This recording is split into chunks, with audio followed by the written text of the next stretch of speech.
Selamat pagi. Pagi. Ya, hari ini kita akan kelilingi Galilea dan pagi ini kita menuju ke Danau Galilea ke tempat mukjizat 5 roti 2 ikan. Ya.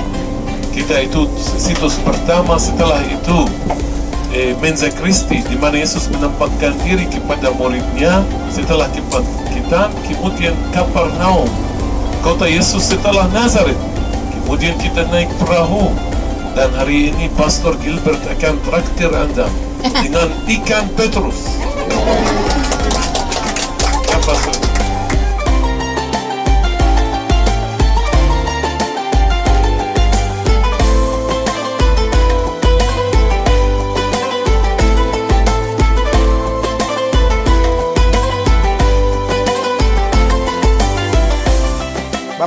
Bapak Ibu ada di Tabga, tempat di mana Yesus merubah 5 ketur roti dan 2 ekor ikan.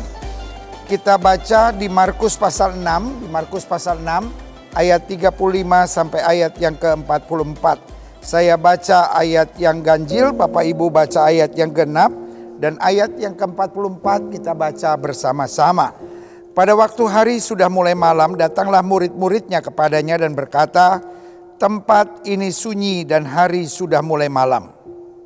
Suruhlah mereka pergi supaya mereka dapat membeli makanan di desa-desa dan di kampung-kampung di sekitar ini. Tetapi jawabnya, kamu harus memberi mereka makan. Kata mereka kepadanya, jadi haruskah kami membeli roti seharga 200 dinar untuk memberi mereka makan? Tetapi ia berkata kepada mereka, berapa banyak roti yang ada padamu? Cobalah periksa. Sesudah memeriksanya, mereka berkata, 5 roti dan 2 ikan. Lalu ia menyuruh orang-orang itu supaya semua duduk berkelompok-kelompok di atas rumput hijau. Maka duduklah mereka berkelompok-kelompok, ada yang 100, ada yang 50 orang. Dan setelah ia mengambil 5 roti dan 2 ikan itu, ia menengadah ke langit dan mengucap berkat. Lalu memecah-mecahkan roti itu dan memberikannya kepada murid-muridnya supaya dibagi-bagikan kepada orang-orang itu.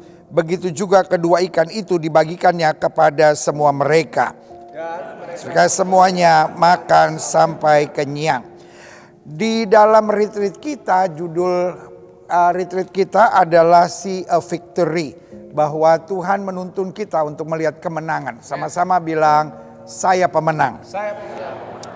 Nah, hari ini kalau saya beri judul, maka judul yang saya bagikan seorang pemenang dimulai ketika kita sadari bersyukur adalah kewajiban. Sama-sama bilang bersyukur adalah kewajiban. Bersyukur adalah kewajiban. Bersyukur bukan hanya sekedar ya kalau bisa, tapi bersyukur itu wajib. Mau perasaan kita senang, mau perasaan kita nggak senang, kita harus bersyukur. Amen. Karena bersyukur adalah kewajiban. Yes. Ada banyak orang pikir bersyukur itu option. Kalau saya bisa bersyukur ya saya bersyukur. Kalau saya nggak bisa ya mau diapain? Saya kan nggak bisa munafik. Loh, syukur tidak pernah merupakan kemunafikan. Syukur merupakan tekad, merupakan kewajiban. Sama-sama bilang saya wajib bersyukur. Saya wajib bersyukur. Waktu Petrus kasih kabar hanya ada 5 ketur roti dan 2 ekor ikan. Petrus berkata, tapi apa artinya untuk orang sebanyak ini? Tapi Yesus mengambilnya dan mengucap syukur, mengucap berkat. Sama-sama bilang syukur adalah berkat. Syukur adalah berkat. Dengan kita bersyukur kita itu memberkati. Dengan bersyukur kita imani bahwa kita adalah orang-orang yang diberkati. Amin. Perasaan kita bukan segala-galanya. Tetapi komitmen untuk bersyukur itu tanda bahwa kita mengerti Yesus segala-galanya. Amin. Nah, saya coba pelajari di sini dan saya simpulkan bahwa dunia hari-hari terlalu banyak orang yang gampang sekali mengeluh dan bersungut. Betul? Kadang-kala kita persoalan kecil aja begitu banyak berkat Tuhan. Ada persoalan kecil, ada masalah sedikit, ada sakit sedikit, ada hal yang gak nyaman sedikit. Kita mulai mengeluh, kita mulai bersungut. Dan saudaraku yang kasih dalam Tuhan, saya pelajari. Hanya orang-orang yang tidak tahu bersyukur, hanya orang-orang yang tidak tahu diri, hanya orang-orang yang tidak mengerti kebaikan Tuhan yang gampang sekali untuk mengeluh. Nah, saya pelajari Yesus Tuhan kita adalah Allah yang bukan hanya mengajar, bukan hanya memerintahkan untuk bersyukur. Ia juga pribadi yang bersyukur. Amin. Yesus aja bersyukur. Bilang sama sebelah saudara, masa kamu gak bersyukur? Amin. Nah, makanya saya pelajari syukur selalu menuntun pada kebahagiaan dan mujizat. Jangan pernah bilang, ya kalau saya nggak bisa bersyukur gimana saya mau bersyukur. Kayaknya munafik banget, terlalu dibuat-buat banget. Syukur menuntun kita pada kebahagiaan dan mujizat. Orang-orang yang banyak bersyukur pasti banyak mujizat dan pasti hidupnya bahagia. Amin. Nah, saya coba simpulkan 4 hal tentang syukur. Yang pertama, syukur adalah tanda kita mengenal Tuhan yang kita sembah. Kita bersyukur bukan karena perasaan kita, tapi karena siapa Tuhan kita. Amin. Jadi karena kita tahu dia pasti bela. Kita nggak mau tahu situasinya bagaimana, tapi kita tahu Tuhan pasti bisa. Yang setuju sama saya katakan Tuhan pasti bisa. Yang kedua saya pelajari, syukur tanda luar dan dalam kita harus selaras. Jangan sampai dalam kita, saya percaya Tuhan. Saya percaya Yesus satu-satunya juru selamat. Tetapi luar kita itu tergantung situasi dan keadaan. Waktu kita tahu hati kita komitmen sama Tuhan, maka mulut kita juga harus komitmen sama Tuhan. Amin. Yang ketiga saya pelajari, syukur tanda kita semakin dewasa dalam iman. Alkitab berkata hidup yang kujalani sekarang bukan karena melihat tapi karena percaya. Sama-sama bilang saya harus hidup dalam iman. Sama-sama bilang saya harus hidup dalam iman. Sama-sama bilang saya harus hidup dalam iman. Orang-orang yang hidup dalam iman, dia bukan berjalan dengan apa yang dia lihat, tapi dia jalan apa yang Tuhan sudah janjikan. Amin. Dan yang keempat, syukur adalah tanda kita tidak mau tertipu dengan kelicikan iblis. Iblis gak peduli kita ke gereja. Iblis gak peduli kita cinta Yesus. Iblis gak peduli kita mengasihi Tuhan. Sejauh kita mengeluh dan bersungut. Karena orang yang mengeluh dan bersungut akan jadi batu sandungan. Bu, ibu gak suka suami ibu mengeluh dan bersungut, betul? Pak, bapak gak suka istri sebentar-bentar mengeluh dan bersungut. Kita duduk sama orang, 5 menit bersungut, 5 menit bersungut. Kita juga males ngomong sama orang seperti itu. Tetapi kalau kita duduk dekat orang yang apa aja bersyukur, apa aja positif, apa aja semangat, kita ikut pump up gitu. Kita ikut terbawa suasana. Pastikan kita jadi orang-orang yang tahu bersyukur. Amin. Tundukkan kepala kita, bilang saya harus bersyukur. Tutup mata kita, mulai ingat kebaikan Tuhan. Mulai ingat kebaikan Tuhan. Bu, boleh gak dalam hidup ini bersyukur? Pak, boleh gak dalam hidup ini bersyukur? Adik-adik muda, rekan-rekan sekalian, tidak semua keadaan bisa seperti yang kita harapkan. Tapi bersyukur membuat segalanya menjadi semakin baik. Terima kasih Tuhan. Terima kasih Tuhan. Masing-masing kita bertanya dalam hidup kita. Apa sih pentingnya mengeluh? Apa sih pentingnya bersungut? Masa iya kita gak bisa hargai Tuhan yang sudah begitu baik dalam hidup kita? Hanya persoalan sedikit, hanya masalah sedikit kita mengeluh. Hanya persoalan sedikit, hanya masalah sedikit kita bersungut. Mulai hari ini, disiplinkan mulut kita. Disiplinkan hidup kita. Seorang pemenang, bukan seorang yang mengeluh dan bersungut. Seorang pemenang, apapun yang terjadi, dia bersyukur. Dia tahu Tuhan tidak pernah gagal. Dia tahu Tuhan tidak pernah mengecewakannya. Jika engkau seorang yang suka mengeluh dan bersungut, lalu hari ini bilang, Tuhan di Tapga ini, aku mau belajar untuk bersyukur. Aku mau belajar apapun yang terjadi, mengimani janji Tuhan. Taruh tangan kananmu di dada. Izinkan saya berdoa. Bapa, kami tidak mau sia-siakan saat di mana kami ada di Tapga ini. Kami tidak mau menjadi orang Kristen tapi mengeluh. Menjadi orang Kristen tetapi bersungut. Yang akhirnya membuat kami menjadi batu sandungan. Tapi hari ini kami berdoa di dalam nama Yesus. Jadikan kami orang-orang yang tahu bersyukur. Jadikan kami orang-orang yang tahu mengimani. Gak selamanya keadaan bisa persis seperti yang kami harapkan. Tapi kami cuma mau bilang, Tuhan itu baik. Tuhan itu baik. Thank you Father. Thank you Jesus. For giving always the best in my life. Terima kasih Tuhan untuk selalu memberikan yang terbaik dalam hidup kami. Ingatkan kami untuk tidak mengeluh.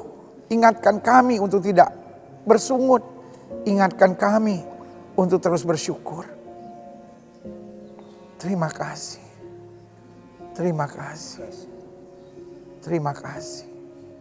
Yang sakit Tuhan sembuhkan, yang lemah Tuhan kuatkan. Yang datang dengan bawa doa-doa Tuhan jamah. Terima kasih Bapa. Semua baik, semua baik. Apa yang telah telah kau perbuat di dalam hidupku. Semua baik, sungguh teramat baik. Kau jadikan hidupku berarti. Semua baik. Semua baik. Amin. Di dalam hidupku.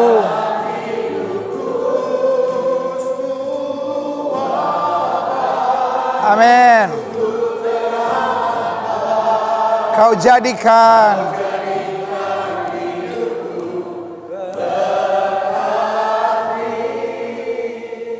dan akhirnya saudara-saudara sekalian, kekasih Kristus, permata hatinya Kristus, ingatlah bahwa Tuhan itu baik.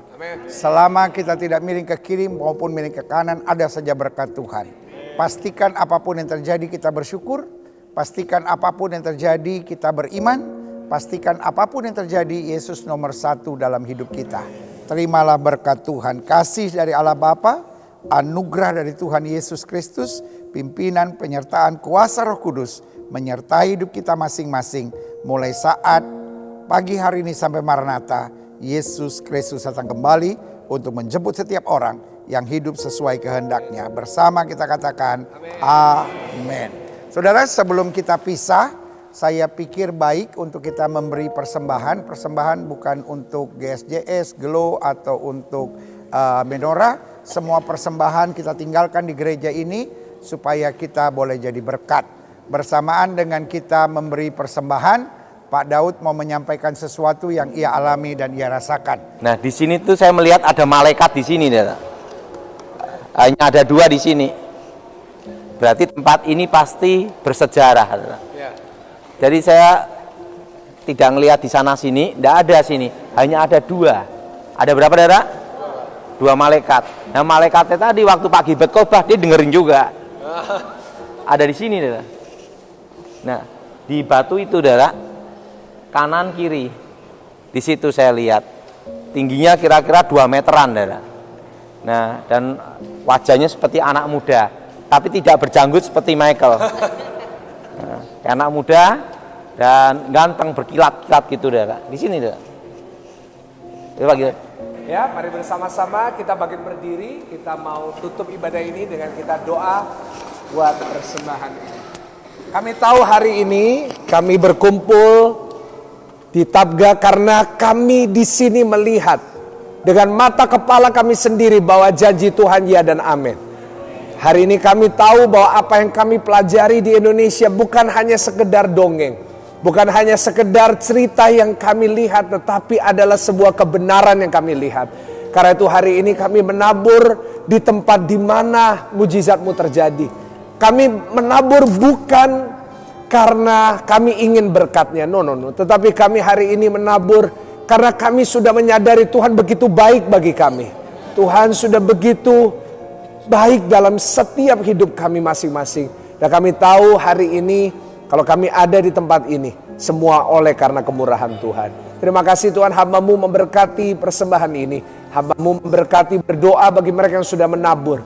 Sesuai dengan firman-Mu, apa yang kami tabur kami akan tuai. Biarlah persembahan yang kami berikan ini berguna untuk tempat ini bisa terus menjadi berkat buat banyak orang.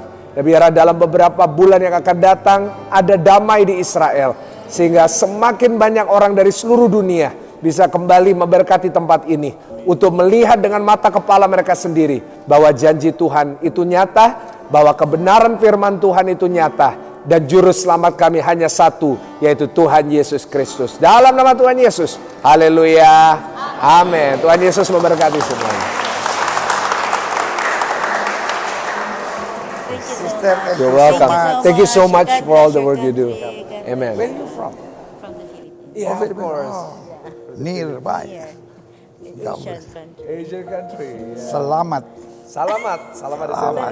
Salamat Hanuman. God bless you. God bless you. Ya. Baik Bapak Ibu, Thank you so much. do you want to say something? You want to say something? Thank you for coming. Terima kasih untuk datang. They understand English. Ya, I'll translate. Thank you for coming and thank you for your generosity in helping the church. Terima kasih buat persembahan saudara yang sangat menopang untuk gereja ini. Hope you will enjoy your stay in Israel. Engkau akan menikmati di tanah Israel ini. God bless you and your family. Tuhan memberkati saudara sekalian dan keluarga. Amin. Baik. Thank you. Selamat. Silakan duduk. Bapak Ibu mungkin nanti dari guide akan menjelaskan sesuatu di tempat ini. Selamat pagi semua. Oke, nama saya Avi Daniel. Ya, kita di gereja menggedakan roti dan ikan. Dalam bahasa lain, tabga. Itu dari kata Yunani, heptapagon. 7 mata air. Salah satu mujizat Yesus yang luar biasa, dia bawa makanan untuk 5,000 laki-laki. Ya, artinya ada banyak. Mereka kumpul di sini dan mereka lapar.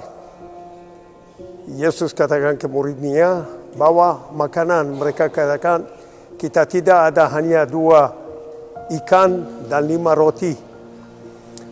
Dan dia berdoa dan menggedakan dan bawa makanan untuk 5,000 orang. Oke, mujizat itu terjadi di sini. Sejarah gereja ini, itu gereja dari abad ke-4, diperbaiki abad ke-5, dihancurkan abad ke-7 oleh tentara Persia yang invasi Israel. Ada di sana kita bisa melihat tanda pembakaran ketika gereja dibakarkan dan dihancurkan, dan selama 1,300 tahun tempat itu tidur sampai arkeolog Jerman yang masuk ke sini abad ke-19 mereka gali dan menemukan ini 2 ikan dan 5 roti. Itu mosaik Bapak Ibu terkenal di Israel. Oke. Menurut tradisi, batu yang dulu putih sekarang hitam, itu di mana Yesus taruh 2 ikan dan 5 roti dan menggedakannya. Oke? Di sini sekeliling kita melihat sisa-sisa mosaik dari abad ke-5. Pemandang dari Sungai Nil di Mesir.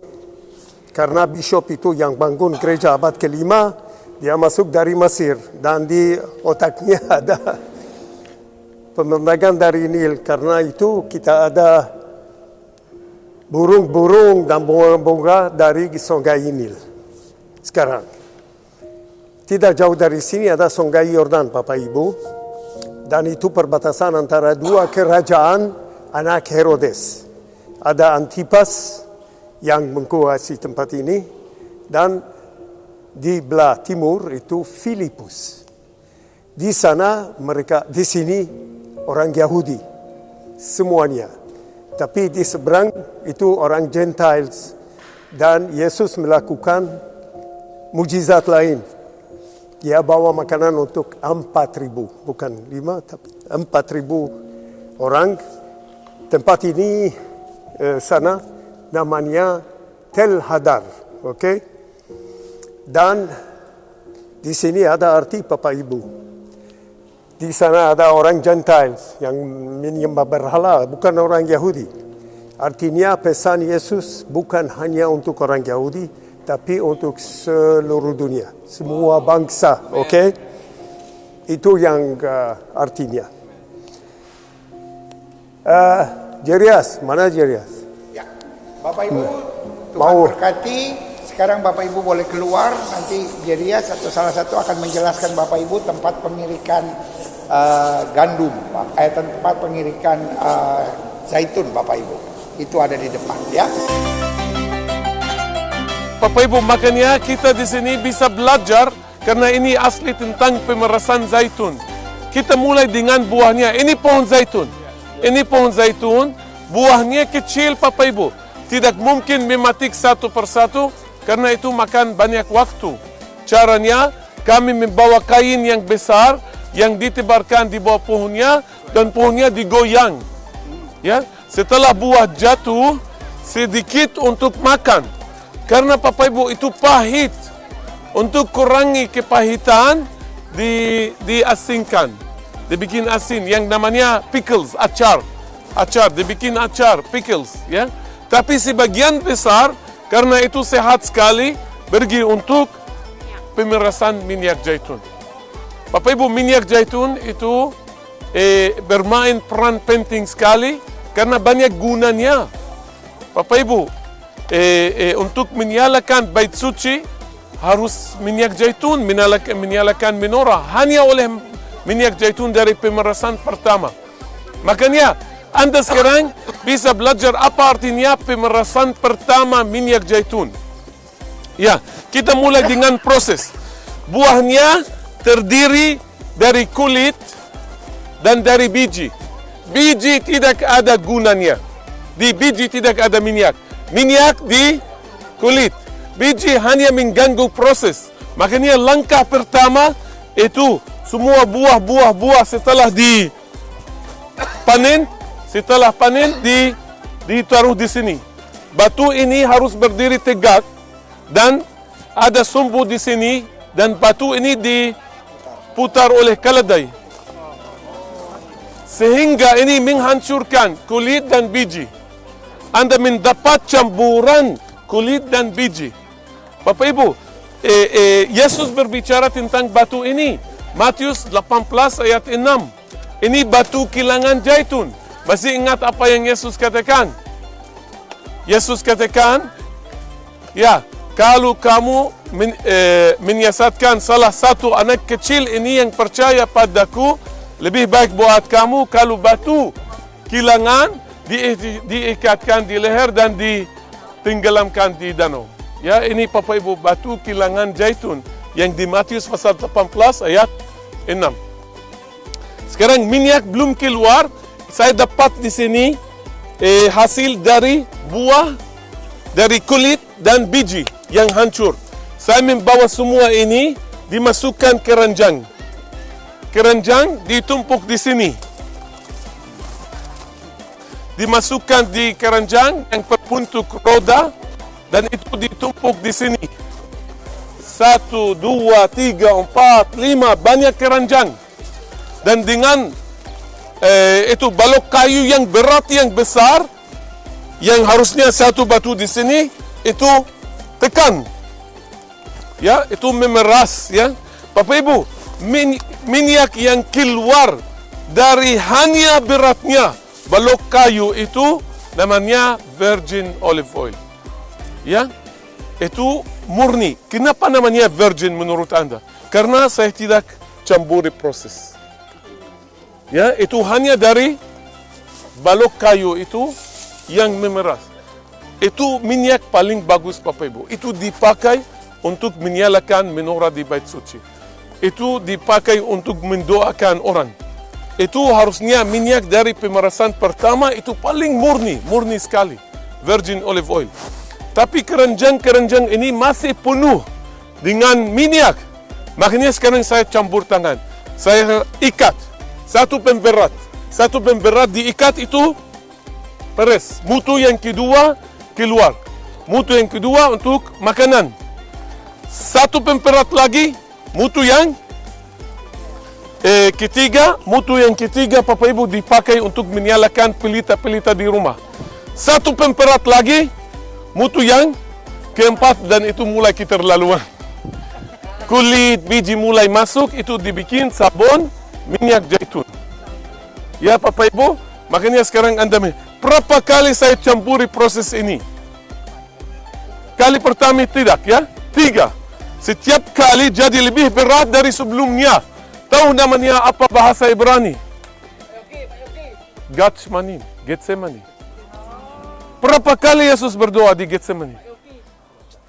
3 kali. Lebih berat sehingga dia keringat, darah. Namanya Getsemani. Ya, dan Yesus 3 kali berdoa, ya Papaku, jikalau biarkan cawan ini berlalu daripadaku.